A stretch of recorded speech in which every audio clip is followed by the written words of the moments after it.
Have you ever stopped to think about how many people keep you healthy without you even noticing? If you wake up with a fever, you call a doctor. If you cut your hand, you reach for disinfectant and a bandage. If an infection becomes serious, antibiotics are only a prescription away. It all feels normal, but the real story is far stranger. For almost 300,000 years of human history, none of those things existed. There were no hospitals, no pharmacies, no surgeons waiting behind bright white doors, no bottles of medicine lined up on a shelf, and yet your ancestors survived. Not just for a few generations, but for thousands upon thousands of them. They crossed continents, raised families, cared for one another, and lived long enough to pass their knowledge to the next generation. How? The answer isn't that ancient humans were somehow immune to disease. They weren't. People became sick. Bones broke. Children caught infections. Adults suffered injuries that today would send someone straight to an emergency room. Many died, but many also recovered. The human body itself was their first doctor. Your immune system is one of the oldest survival technologies ever created. Long before humans learned to make tools from stone, the cells inside the bodies of our ancestors had already been fighting bacteria, viruses, and parasites for millions of years. Every fever had a purpose. Every cough was trying to clear the lungs. Every scar told the story of a battle that the body had managed to win. When you feel sick today, it can seem as though your body has failed you. In reality, many of those unpleasant symptoms are signs that it is working exactly as it evolved to. A high temperature slows the growth of many harmful microbes. Inflammation brings immune cells to damaged tissue. Pain encourages you to protect an injured part of your body before making the damage even worse. These responses are not mistakes. They are ancient survival strategies that existed long before medicine learned to understand them. Of course, evolution isn't perfect. The immune system sometimes overreacts. Sometimes it attacks healthy tissue. Sometimes it loses. Ancient humans paid a terrible price for diseases that modern medicine can now treat within days. Life expectancy was much shorter than it is today, largely because childbirth was dangerous, infant mortality was high, and serious infections often became fatal. This is important to remember. It is easy to romanticize the past, imagining prehistoric people as perfectly healthy because they lived close to nature. The evidence tells a more complicated story. Ancient life was incredibly demanding, but it also shaped bodies that were remarkably well adapted to the environments they lived in. Researchers studying hunter-gatherer societies have found that daily life looked nothing like the routines many people experience today. There were no office chairs, no elevators, no delivery apps. Movement wasn't exercise. Movement was survival. Finding food meant walking for miles, climbing steep hills, digging roots from the ground, carrying children, collecting firewood, and tracking animals across changing landscapes. Your ancestors didn't schedule workouts. Their entire day was one long sequence of physical activity. Anthropologist Herman Pontzer has spent years studying the Hadza people of Tanzania, one of the world's few remaining hunter-gatherer communities. His research revealed something surprising. Despite walking far more than most people in industrialized societies, their total daily energy expenditure wasn't dramatically higher than ours. Instead, the human body appears to adjust how it uses energy, revealing that our metabolism evolved to handle constant movement remarkably efficiently. That discovery changes how we think about health. Perhaps the greatest benefit of daily movement wasn't burning more calories. Perhaps it was the countless biological processes that movement quietly supports. Bones become stronger when they bear weight. Muscles communicate with the immune system. The heart becomes more efficient. Blood vessels remain flexible. Even the brain responds. Regular movement increases blood flow, supports memory, and helps regulate mood. Your ancestors never knew these scientific explanations. They simply lived them. Food was another powerful form of medicine, even if nobody called it that. There were no nutrition labels, no vitamin supplements, no calorie counting apps. Instead, meals depended entirely on what the landscape offered. Wild fruits appeared only during certain seasons. Nuts required effort to gather and crack open. Fish depended on rivers. Game animals depended on successful hunts. Many edible plants demanded years of experience to identify safely. Every meal represented knowledge accumulated across generations. Some plants eased stomach pain. Others reduced inflammation. Certain leaves could be used to clean wounds. Tree resins protected damaged skin. These discoveries didn't happen overnight. They were built through centuries of careful observation, trial and error, and shared experience. Knowledge itself became a survival tool. In many ways, it was as valuable as fire. That is why health in the ancient world was never just about one person's body. It depended on the entire community. If someone knew where medicinal plants grew after heavy rains, everyone benefited. If an elder remembered which berries were poisonous, children survived. If experienced hunters understood how to avoid contaminated water, fewer people became sick. Health wasn't something purchased. It was something shared. And perhaps that is one of the oldest forms of medicine humanity has ever known. Imagine waking up tomorrow with no grocery stores, no refrigerators, no packaged food. Everything you eat has to be found, caught, or gathered before the sun goes down. For your ancestors, this wasn't an emergency. It was simply life. Every sunrise brought a new challenge. Where is the next meal? Is the river still full of fish? Have the berry bushes ripened? Has the herd moved to a different valley? Food wasn't guaranteed. And because it wasn't guaranteed, the human body evolved to make the most of every opportunity. When food was plentiful, your ancestors ate enough to prepare for leaner times. When food became scarce, their bodies shifted into conservation mode, using stored energy to keep them alive. This flexibility became one of humanity's greatest evolutionary advantages. Modern research suggests that hunter-gatherers consumed incredibly varied diets depending on where they lived. Some groups relied heavily on fish and shellfish. Others depended on large game animals. Tropical communities gathered fruits, nuts, roots, and honey, while Arctic populations survived almost entirely on animal foods. There was no single ancient human diet. There was only adaptation. That ability to adapt may have been healthier than following any rigid eating plan. Seasonal changes naturally created periods of abundance and scarcity. Processed sugar was almost non-existent. Refined flour had not yet been invented. Highly processed snacks that combined enormous amounts of fat, sugar, and salt simply did not exist. That didn't mean ancient diets were perfect. Far from it. Starvation was a constant threat. A failed hunt could leave an entire group hungry for days. Droughts destroyed plant foods. Harsh winters reduced nearly every source of nutrition. Ancient humans were not healthier because they always had enough food. They were healthier in some ways because their bodies evolved in a world where food required effort, patience, and uncertainty. Another remarkable advantage was sunlight. Your ancestors spent most of their lives outdoors. Morning light reached their eyes almost every day, helping synchronize the body's internal clock. Long before scientists discovered circadian rhythms, nature was already regulating sleep, hormone production, metabolism, and countless other biological processes.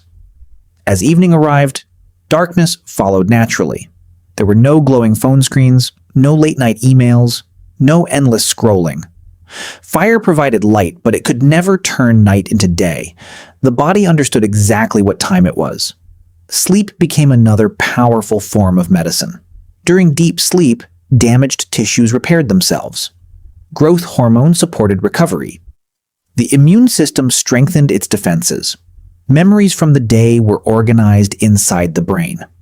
Even today, researchers continue discovering how closely sleep is connected to overall health. People who consistently sleep too little often face greater risks of infections, heart disease, metabolic disorders, and depression. Your ancestors certainly experienced interrupted nights. Storms, predators, crying children, and changing weather all disturbed sleep. But they rarely battled something many people face every evening today: artificial daylight that tricks the brain into believing the sun never set.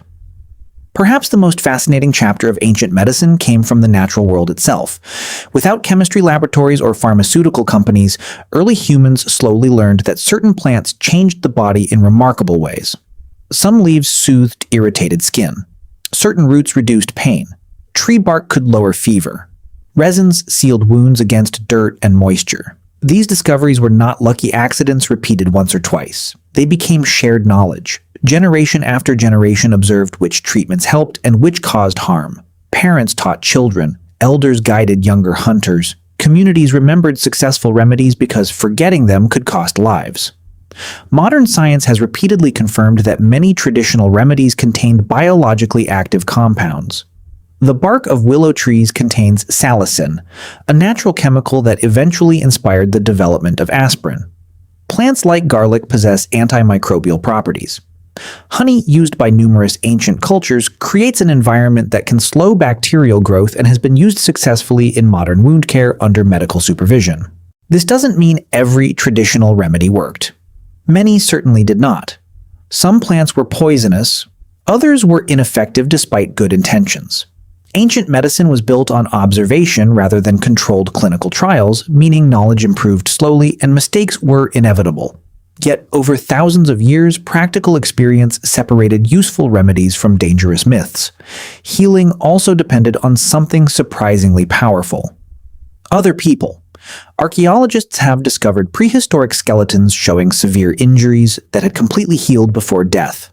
Some individuals survived broken legs that would have made hunting impossible for months. Others lived for years after losing teeth, suggesting someone else prepared soft food for them. One famous example comes from Shanidar Cave in present-day Iraq, where the remains of Neanderthals reveal individuals who survived serious disabilities for years. Their injuries strongly suggest they received long-term care from others instead of being abandoned.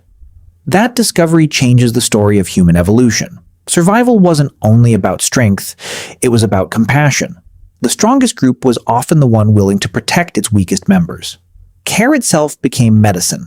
A sick child who was kept warm had a better chance of recovery. An injured hunter who received food from others could heal instead of starving.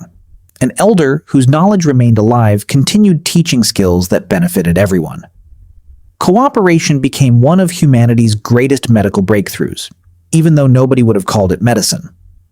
By helping one another survive, your ancestors increased the chances that the entire community would survive. Long before hospitals existed, healing was already becoming a shared responsibility. And that simple idea may have saved more lives than any single plant or remedy ever could. Even with all of this knowledge, ancient humans were never invincible. A deep cut from a stone tool could become infected. A broken bone could heal crooked. A dangerous animal attack might leave injuries that no amount of care could overcome. For most of human history, there was one enemy that nobody could truly see: tiny organisms. Bacteria, viruses, and parasites surrounded your ancestors every day, even though they had no idea those invisible worlds existed. They couldn't wash their hands with antibacterial soap because they didn't know bacteria were there. They couldn't take antibiotics because those medicines would not be discovered for hundreds of thousands of years. Instead, survival depended on something much older: a strong immune system, a healthy community, and sometimes simple luck. Children faced the greatest danger. Many never reached adulthood. Modern medicine has dramatically reduced infant mortality, and that alone has transformed human life expectancy. It is one of the greatest achievements in history. This is why it's important not to imagine the prehistoric world as some forgotten paradise. It wasn't. Life was physically demanding. Food shortages happened, infections spread. Pregnancy and childbirth carried enormous risks. Broken bones sometimes healed, sometimes they didn't.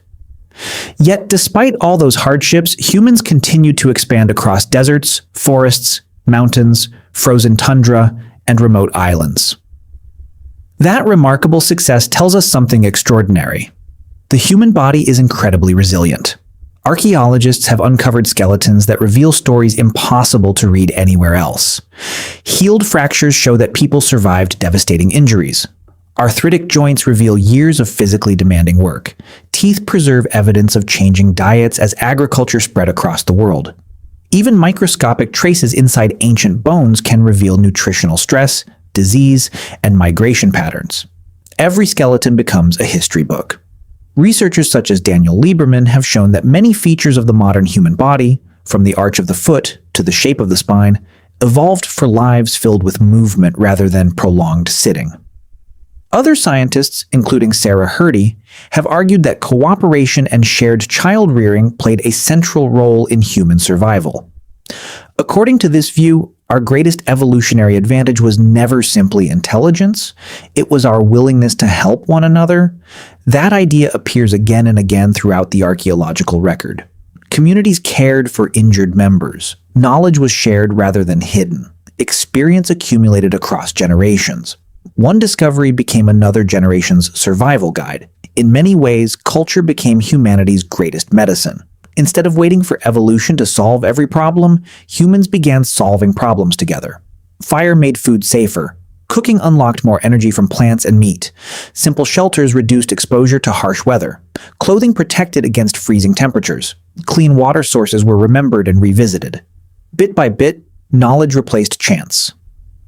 Eventually, that knowledge became herbal traditions, then written medical texts, then scientific experiments, then modern hospitals.